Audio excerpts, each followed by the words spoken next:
दोस्तों आजकल जब भी मुझे थोड़ा समय मिलता, थोड़ा क्या समय मिलता है, बहुत ही समय मिलता है। देश में इंटरनेट एकदम फ्री तो नहीं कहूँगा, पर हमारे जैसे लोग जो थोड़ी बहुत इनकम करते हैं, काफ़ी सस्ता है मतलब, और जन जन तक पहुँच चुका है इंटरनेट।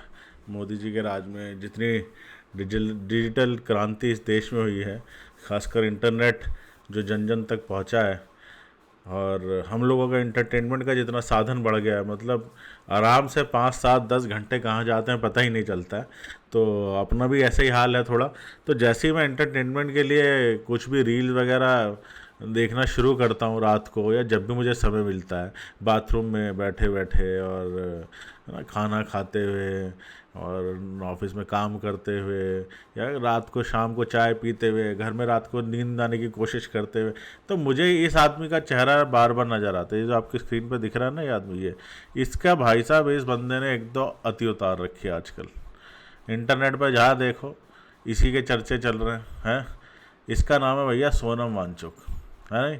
उनके पापा जी का नाम भी कोई सोनम ही था, वो सोनम वांगचुक नाम नहीं था उनका। उनका नाम था, 1 मिनट में चेक करके बताता हूँ, इसके पापा का नाम था, देखना पड़ जाता कई बार ना। हाँ, इनके पिताजी का नाम था सोनम वांग्याल। अब बात ये हुई कि एक बार वांग्याल साहब जो है ना, 1983 84 में ये अनशन पे गए बैठ। इन्हें कुछ लद्दाख के अंदर कुछ समस्याएं वगैरह थी, ये गए अनशन पे बैठ। और उस समय देश में थी कमज़ोर सरकार, देश में कांग्रेस की कमज़ोर सरकार थी। इंदिरा गांधी जो उनकी कमज़ोर सी प्रधानमंत्री थी, वो प्रधानमंत्री थी। अब ये भाई साहब बैठ गए स्ट्राइक पे। इन्होंने कहा कि कमज़ोर सरकार है, उन्हें हम झुका लेंगे, और वो झुक भी गए। हाँ जी, इनके पापा जब अनशन पे बैठे, इंदिरा गांधी जी दौड़ी दौड़ी पहुंच गई कि जी चलो। उस टाइम में जम्मू कश्मीर जो है केंद्र शासित प्रदेश भी नहीं था, लद्दाख भी केंद्र शासित प्रदेश नहीं था, वो जम्मू कश्मीर का एक हिस्सा हुआ करता था। तो वो वहाँ पे पहुँच गई, उन्होंने जी उनकी शर्तें वर्तें मान ली, उन्हें जूस वूस पिला के अनशन वनशन ख़त्म कर दिया। अब जो कमज़ोर सरकारें होती हैं ना, वो ऐसा करती हैं, है ना। ये थोड़ी कि कोई भी देश में प्रोटेस्ट करने बैठ जाएगा, जिसका मन हुआ वो बैठ गया। कोई मजाक थोड़ी चल रहा है इस देश में, है कि नहीं। कोई सरकार नाम की भी चीज़ है। तो वो भाई साहब बैठ गए, तो उनकी बातें मान ली गई। तो अब इन्होंने क्या सोचा, सोनम वांगचुक ने, कि अब भी देश में वही कमज़ोर सरकार है।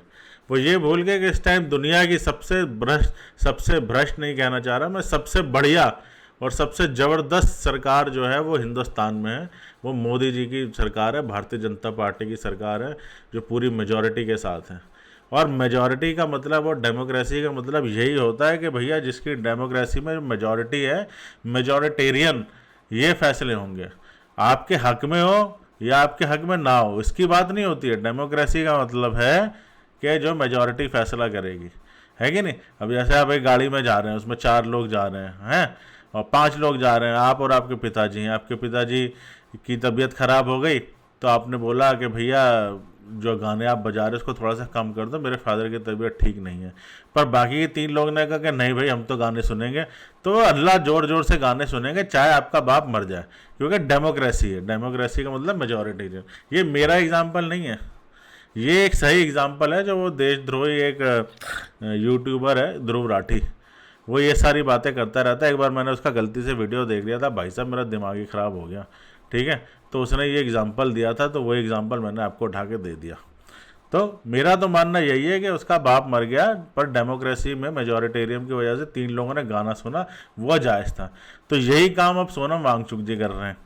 अब ये इन्होंने लगा जी मोदी जी मान जाएंगे और आ जाएंगे ऐसा, पर कुछ नहीं हुआ। प्रधानमंत्री हमारे बहुत ही सख्त प्रधानमंत्री, बिल्कुल सख्त लौंडा टाइप उनकी हालत है। वो पिघलते पिघलते नहीं है इतने आसानी से, और पिघलना भी नहीं चाहिए। ये थोड़ी कि कल को कोई बैठ जाए। पहले क्या होता था, है 2011-12 में आपको याद हो दिल्ली में कितना कैओस मचा था।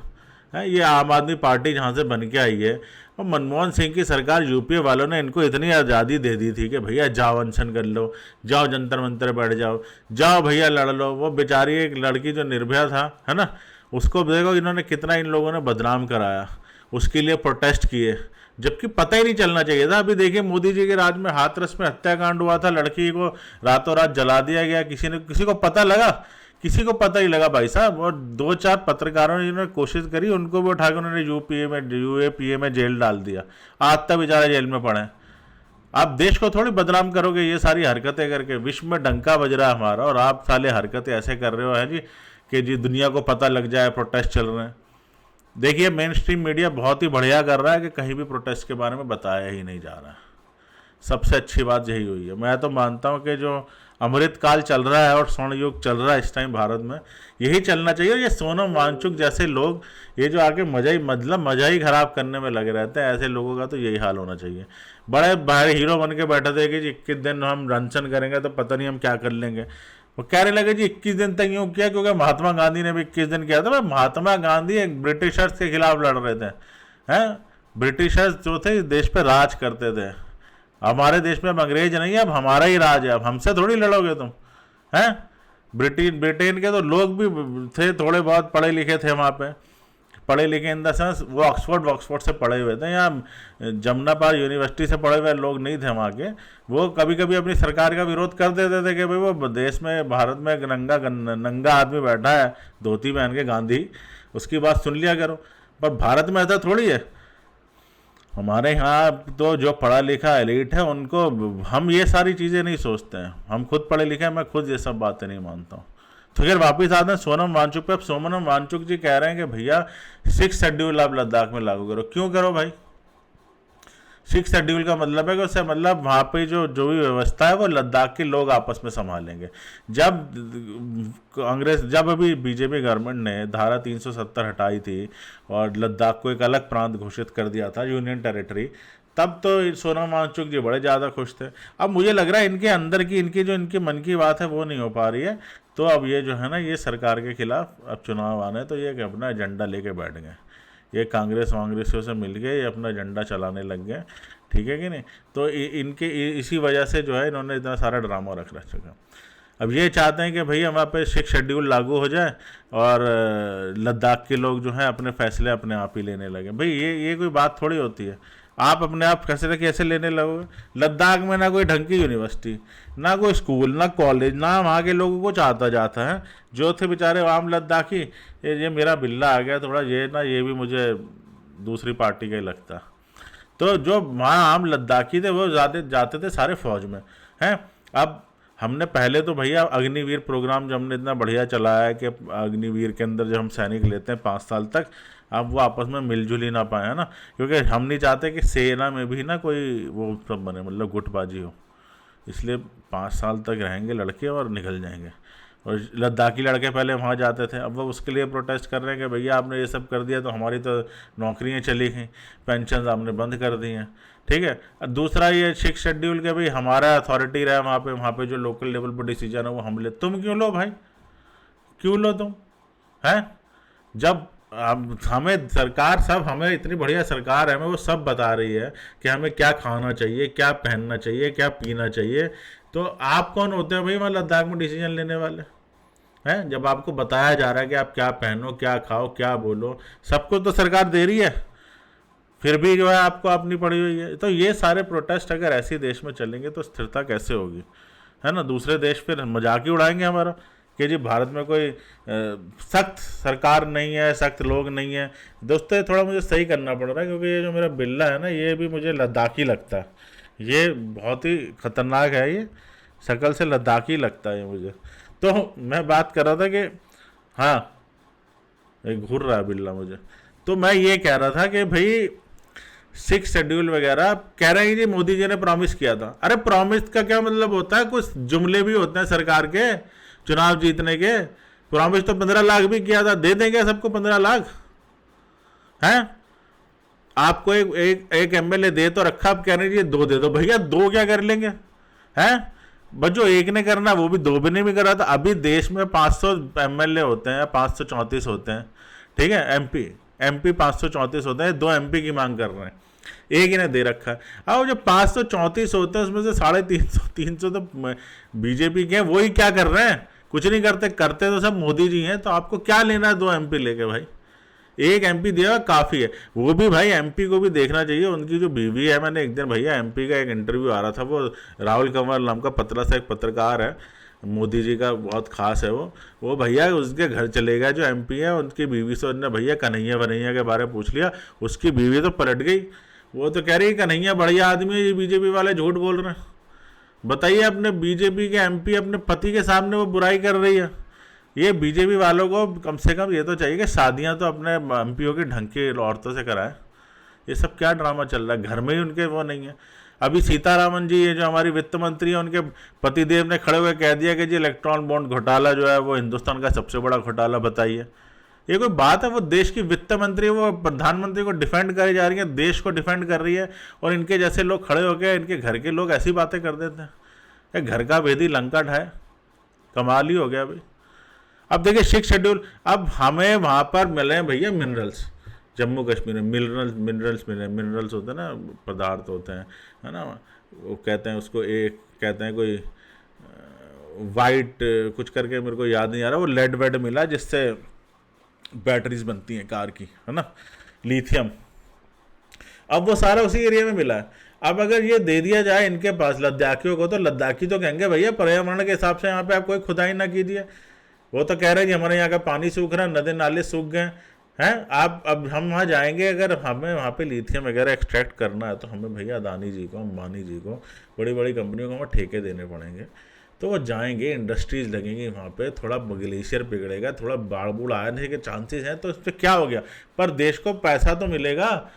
मतलब अदानी जी को तो मिलेगा, अंबानी जी को तो मिलेगा, वो शेयर में लगाएंगे। अब देखिए यूट्यूब पे आप जाइए, कितने ट्रेडर्स बैठे हैं, कितने ट्रेडिंग वीडियोस आते हैं जो हमें रोज बताते हैं कि मैं इस पे पैसा लगाऊं। अब जब इंडस्ट्री में पैसा ही नहीं होगा, शेयर में पैसा ही नहीं आएगा, तो मैं लगाऊंगा किस पे? और इन सबसे बड़ी बात कि भैया वहाँ पे होटल्स बनने हैं, सब कुछ डेवलपमेंट होना है। हिमाचल में तो देखिए कुछ बचा नहीं, वो उन्होंने सही से कुछ काम किया नहीं कांग्रेस के टाइम में। वहाँ पे सब होटल वोटल रेस्टोरेंट बन गए थे। हिमाचल पिछले 1-2 साल में बह के नीचे दिल्ली तक आ गया, ठीक है। माल मूल वहाँ मिलता नहीं, गांजा मांजा मिलना मुश्किल हो गया, वहाँ पे कोई जा नहीं पा रहा। अब नया डेस्टिनेशन हमने लद्दाख है, हमने अटल टनल बनाई है मनाली से आगे, वहाँ एक जोजिला पास बन रहा है ना, वो कितना डेवलपमेंट का साधन है। अभी पता चला है कि वो जोजिला पास जो है उसके लिए 3-4 हज़ार करोड़ रुपए की जो है चंदा, रिश्वत नहीं कहना चाहता था मैं, वो ऐसे निकलने वाला था, चंदा दिया है बीजेपी को, उस पर उन्होंने वो टनल बनाई है उस मेगा इंटरप्राइजेस को देकर। तो वो डेवलपमेंट के लिए है ना। अब वहाँ पे लद्दाखी लोग ही काम करेंगे ना, ठीक है। फिर आर्मी का भी आना जाना होगा वहाँ से, भले ही हम लद्दाख के युवाओं को आर्मी में नहीं डाल रहे हैं, पर आर्मी के लिए रास्ता तो बना रहे हैं, ठीक है। अब फिर हमें भी वहाँ जाना, हमारे जैसे लोग जो है, मेरे जैसे नहीं, मैं तो खैर नकम्मा नकारा हूँ इतना, और जो मेरे साथ के 2 और दोस्त जा रहे हैं, गुड़गांव नोएडा में नौकरी करते हैं, हर वीकेंड पे वो बेचारे कहीं जाना चाहते हैं, जहाँ पे उनको माल मिले, कोई बढ़िया ताज़ा मिले, कोई गांजा वांजा मिले, कोई ताज़ा हवा के झोंके वोंके आए। तो इंदिरापुरम के लड़के हो गए, अपना रजौरी गार्डन के हो गए चुन्नू मुन्नू, है नी, जमुना पार का बिट्टू हो गया, है नी, उसकी गर्लफ्रेंड हो गई है, कहाँ जाए, हिमाचल जाने में तो कुछ बचा नहीं वहाँ, भैया बाढ़ आ जाती है नी। अब उन्होंने हमने सोचते हैं लड़के के बुलेट उठाएं, जाए लद्दाख ट्रिप पे, कोई यहाँ जाए। अब ये सब पर्यावरण लेके बैठे हैं भैया, वहाँ बनने दो होटल वोटल, कोई बढ़िया हो वहाँ पे, मजा मुझा आए, कोई है क्या एडवेंचर स्पोर्ट्स। अभी देखिए मैं एक वीडियो डालता हूँ, मैं देखिए साइड में, ये कितना शानदार एडवेंचर स्पोर्ट्स यहाँ पे होता है लद्दाख में, देखिए आप इसको, हैं। तो